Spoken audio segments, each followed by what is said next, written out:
We are firmly of the belief, with research backing it up, that just over 50% of those who are coming up as part of the Boris wave for indefinite leave to remain are not working, have not worked, and in all probability will never, ever work.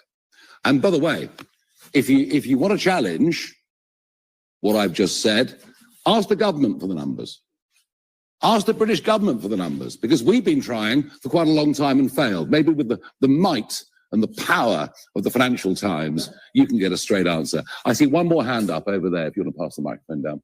Two more, sorry. Okay, fine. Good day to you all, and welcome back to the British Report. If you thought the only thing collapsing in Britain was the crumbling masonry of the Palace of Westminster, I have some news for you.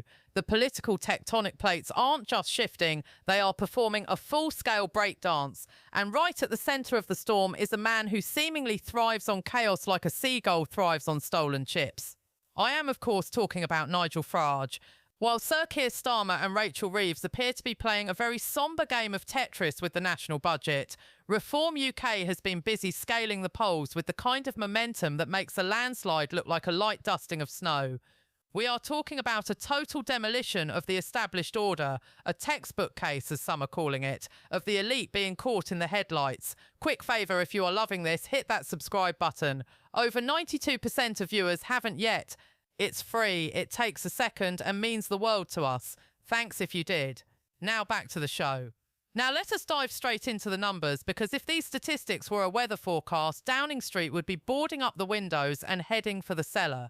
According to the latest Politico poll of polls, Reform UK is currently sitting pretty in first place with a staggering 29% of the vote. To put that in perspective, the Conservatives are trailing behind at 18%, while Labour and the Greens are tied for a dismal third place at 16%. The Liberal Democrats, they are hovering at 13%. Think about that for a moment. The party that was supposed to usher in a new era of stability after the 14 years of Tory chaos is now being outpaced by a party that, until recently, many in the Westminster bubble dismissed as a mere protest movement. It is as if Keir Starmer set out to build a cathedral and ended up with a damp gazebo that is currently being blown away by a force 10 gale named Nigel. This isn't just a blip or a bit of mid-term blues. Sir Chris Powell, the legendary New Labour strategist who helped navigate Tony Blair to that 1997 landslide, has sounded a literal alarm in The Guardian. And when a New Labour architect starts panicking in a left-leaning broadsheet, you know the champagne has turned to vinegar. Powell is calling this an existential threat. He isn't just worried about losing an election, he is worried that Reform UK is becoming established and entrenched as a credible potential government in the minds of voters who have simply had enough. The analogy he uses is delicious. Labour is the establishment party caught in the headlights while their populist opponent expertly reacts to voter pain and disenchantment. It is the political equivalent of a deer staring at a juggernaut, except the juggernaut is wearing a Barber jacket and holding a pint of bitter. Well, we've accepted one or two people that were in that government who understand the error of their ways and have come to us for repentance, is the answer to that. And I wonder how many businesses have closed. I wonder what's happened to genuine growth with this.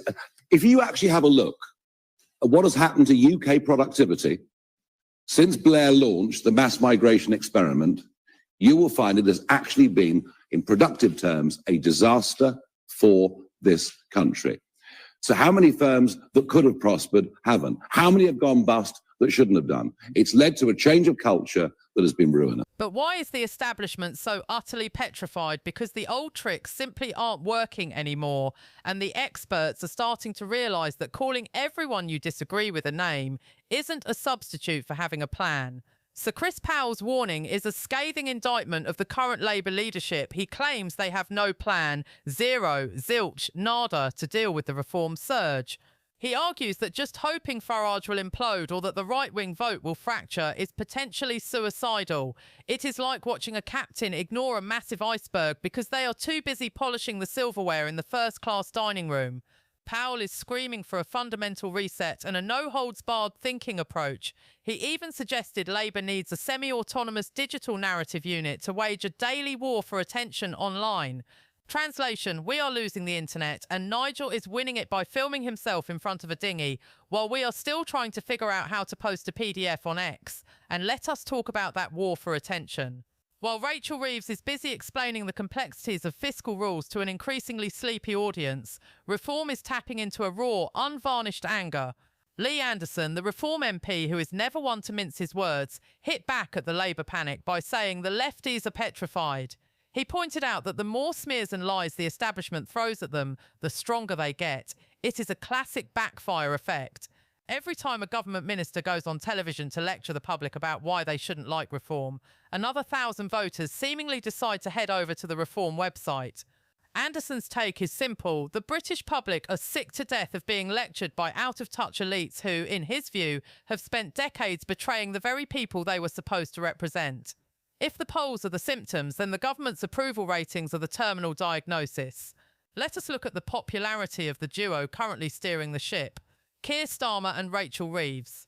Let us deal with the main objective of today's press conference. It's to wake everybody up to the Boris wave. It's to wake everybody up to the sheer irresponsibility of the last government and the massive impending cost that will have on this country for decades and decades to come. That is the primary reason that we're sitting here talking with you today. Yes, it is true. There are those here on indefinite leave to remain that are living on benefits. Will we be free from legal challenges? Well, of course, having cut out the Human Rights Act, the European Court in Strasbourg, British courts will be free to make judgments that are the right judgments, which they're not at the moment. We are not for a minute pretending that going back through the backlog is going to be an easy thing to do. It'll be complex, it'll come in many forms, but we do intend to address it. If you thought the polling numbers were bad, the personal favourability ratings are genuinely eye-watering. As of early 2026, Sir Keir Starmer's net favourability has plummeted to -54. For those of you keeping score at home, that is almost identical to Boris Johnson's rating on the actual day he was forced to resign. It is also remarkably close to Jeremy Corbyn's lowest ever point. But wait, it gets even more dire for the Chancellor. Rachel Reeves has managed to sink even lower, hitting a net favourability of -59. To put that in context, that is a lower score than any Chancellor in nearly a decade of tracking. Even Kwasi Kwarteng, the man whose mini-budget sent the markets into a tailspin, only hit -56.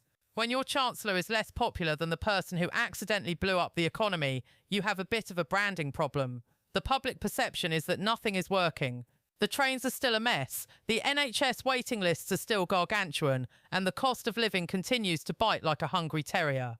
Against this backdrop of perceived incompetence, Nigel Farage looks less like a threat to democracy and more like a man offering a very loud, very clear alternative.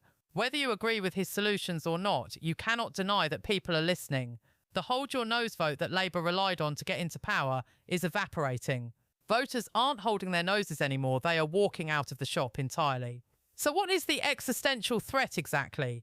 It is the idea that the two-party system is effectively dead, and the new kingmaker is a man the establishment spent years trying to ignore. The sheer panic in the new Labour ranks stems from the realisation that Reform UK isn't just taking Tory votes anymore. They are carving deep into the Labour heartlands, the red wall areas that Starmer worked so hard to win back. If Reform maintains this double-digit lead, they aren't just a third party, they are a government in waiting. The establishment is beginning to look like a crumbling fortress, and the villagers outside have finally found a battering ram they like. Sir Chris Powell's call for a digital narrative unit sounds a bit like trying to put out a forest fire with a water pistol. You can't narrative your way out of the fact that people feel ignored and angry. Nigel Farage, for his part, seems to be enjoying every second of it. He is no longer the fringe character shouting from the sidelines. He is the man setting the agenda. While Keir Starmer holds New Year drinks receptions for his MPs at Chequers to try and boost morale, Farage is out there talking to the people who feel the system has failed them. It is a clash of styles. The polished, cautious, don't scare the horses approach of the current government versus the break the China energy of Reform. And in a country where the China is already mostly broken, the man with the hammer doesn't look quite so scary. As we head into the local and devolved elections later this year, the forecast is looking increasingly grim for the Red Team. Labour is expected to suffer heavy losses in the 2026 local elections, and there is already talk among disaffected MPs about a leadership challenge in the summer.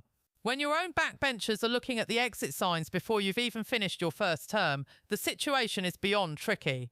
The textbook case of a party caught in the headlights is playing out in real time. Starmer and Reeves are trying to manage a decline, while Farage is promising a resurgence. One is talking about fiscal responsibility and long-term frameworks, while the other is talking about taking the country back. In the current climate, it isn't hard to see which message is resonating more with a fed-up electorate. The demolition is well underway. The establishment is terrified because they have finally realised that you can't just wait for Nigel Farage to go away. He doesn't go away, he just gets a bigger megaphone. And as long as the government continues to look like it is caught in the headlights are only going to get brighter. The British Report will be here to track every twist and turn of this political car crash, so make sure you stay tuned. Thank you for watching.